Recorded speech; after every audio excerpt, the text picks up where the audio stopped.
یہ صرف اور صرف اخروی نظام کو بنانے کے لیے،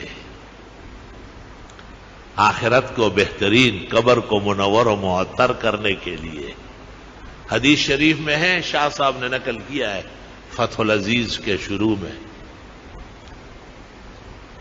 جو یہ چاہے کہ اس کا دن بخیر گزرے، کوئی حادثہ نہ ہو، کوئی گلہ شکوہ نہ ہو، کوئی نقصان اور تباہی نہ آئے، کوئی آفت اور سازش نہ بنے، چاش کی 4 رکعت پڑھا کرے۔ سورج نکلنے کے 1 گھنٹے بعد، سورج نکلنے کے فوراً بعد تو اشراق ہے، اور 2 رکعت پڑھنا بہتر ہے۔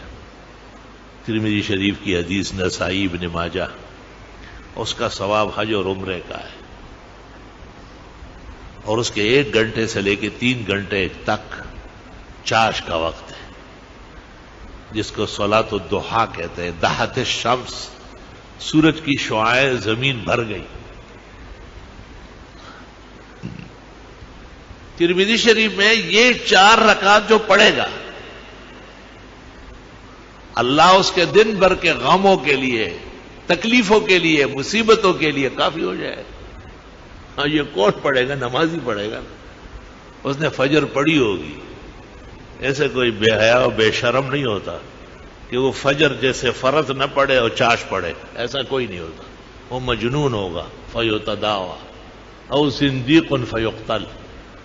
اس کو احساس ہے کہ فجر کی نماز تو فرض قطعی ہے، وہ کیسے چھوٹ گئی، پہلے وہ پڑھ لیتا ہو۔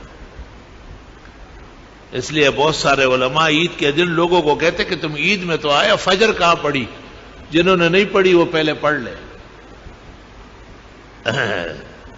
نمازوں کا سلیبس صحیح رکھنا یہ مومن کے ایمان کا تقاضا ہے۔